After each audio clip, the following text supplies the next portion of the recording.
Hello mister Bhanushali. अरे in fact मैं आपको ही कॉल करने वाला था। मैं जानता हूँ मिस्टर भानुशाली, आपने मुझे किसी काम से ही कॉल किया होगा। अच्छा तो फिर ठीक है नक्श, पहले काम की ही बात कर लेते हैं, ठीक है? और हाँ, फॉर योर काइंड इंफॉर्मेशन, अगले हफ्ते तुम भानुशाली ग्रुप के नए सीईओ नियुक्त कर दिए गए हो। हाँ नक्श, मैंने तुम्हारी मीटिंग एक खास इंसान से फिक्स की है। कब, कहाँ, कैसे मिलना है ये मैंने तुम्हें व्हाट्सएप कर दिया है। मिलना जरूर, ठीक है? मेरी डिमांड्स बढ़ रही हैं? ओह कम ऑन दादाजी, आपने ये जो मीटिंग फिक्स की है ये भी तो अपनी किसी डिमांड को पूरा करने के लिए की होगी ना?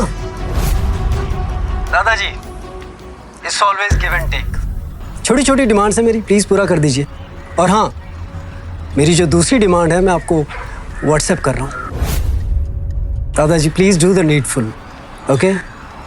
नक्श उन्हें अपनी गलती का पूरा एहसास करवा रहा था और यशवर्धन उस एहसास में दबते हुए नजर आ रहे थे।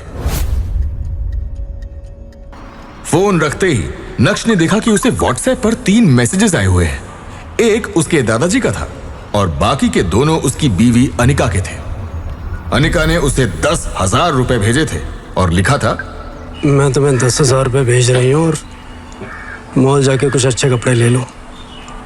मुझे शर्म आती है अपने फ्रेंड्स और फैमिली के सामने तुम्हारी हालत देखकर। जहां देखो भिखारियों की तरह आ जाते हो।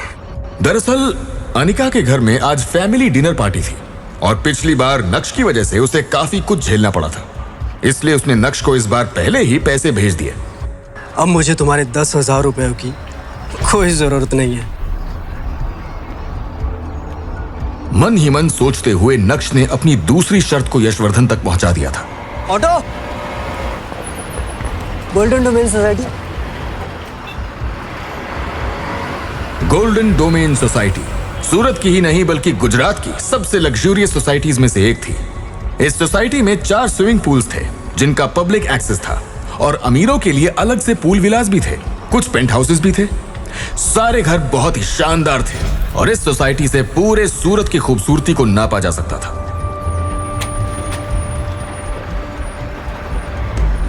दरअसल यही वो जगह थी जहां नक्श के दादाजी ने आज उसकी एक सीक्रेट मीटिंग फिक्स की थी।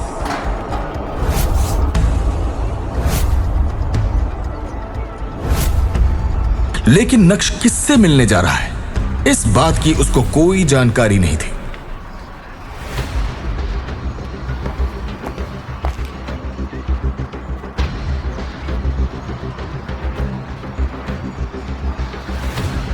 उसने सोचा ही नहीं था कि जिस इंसान से वो मिलने आया है वो कोई और नहीं बल्कि उसका चाचा दर्पण भानुशाली होगा। यह जानकर नक्श अपने चाचा से बिना मिले ही वहां से जाना चाहता था और नक्श ने तो अपने कदम भी मोड़ लिए थे, लेकिन तभी अचानक से उसके कान में एक आवाज सुनाई पड़ी। नक्श, नक्श,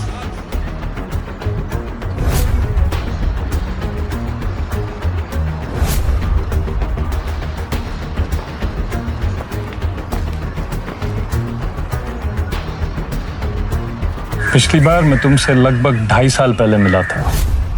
पहले से काफी अच्छे और कॉन्फिडेंट नजर आ रहे हो। अब क्योंकि दर्पण भानुशाली ने नक्श से बात करना शुरू कर दिया था, इसलिए नक्श किसी को डिसरिस्पेक्ट नहीं करना चाहता था। हालांकि नक्श ज्यादा बात नहीं करना चाहता था। दर्पण काका, सीधा पॉइंट की बात पे आओ ने।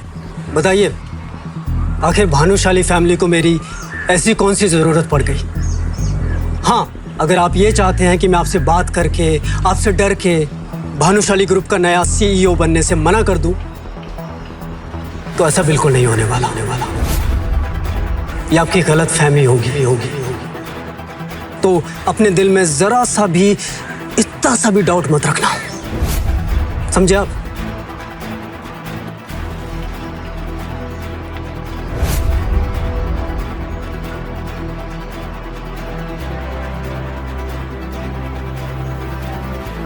काका, तुम्हें खबर छे ना कि आप मुझे इतना सा भी परेशान करना अफोर्ड नहीं कर सकते।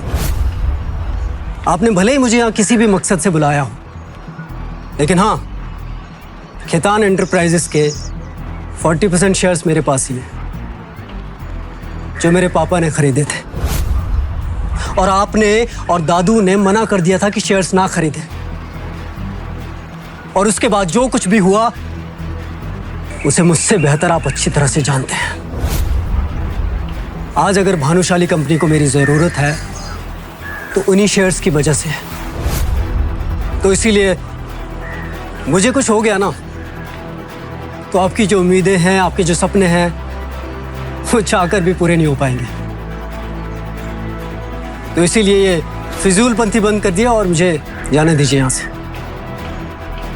भानुशाली ग्रुप ऑफ कंपनीज पूरे गुजरात में एक बड़ा नाम था। Good morning everyone. एक सेकंड प्लीज। छोटे से बड़ा हर बिजनेसमैन को भानुशाली ग्रुप की सारी जानकारी थी। 4 साल पहले मार्केट में उन्हें कंपटीशन देने के लिए कोई भी नहीं था, क्योंकि उस समय भानुशाली ग्रुप के सीईओ नक्श के पिता यानी जीतेन भाई भानुशाली थे। सेक्रेटरी, हाँ, खजान ग्रुप्स के 40% शेयर परचेज कर लो अभी के अभी, राइट नाउ। हाँ, मुझे इन्फॉर्म करो। ओके। जीतेन भाई को बिजनेस की सारी एबीसीडी पता थी और यही वजह थी कि उन्होंने खेतान एंटरप्राइजेस के 40% शेयर्स खरीद लिए। उन्हें पता था कि आगे का मार्केट कैसी करवट लेगा और वो उसका पूरा फायदा उठाना चाहते थे।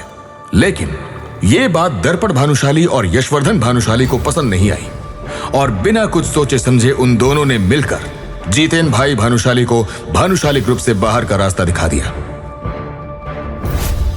जीतेन भाई के जाने के बाद नक्श के चाचा दर्पण भानुशाली ने भानुशाली ग्रुप के सीईओ की कुर्सी संभाली, लेकिन वो अपनी कंपनी को संभाल पाने में पूरी तरह से फेल हो गए। अब उन्हें डूबते हुए तिनके का सहारा चाहिए था।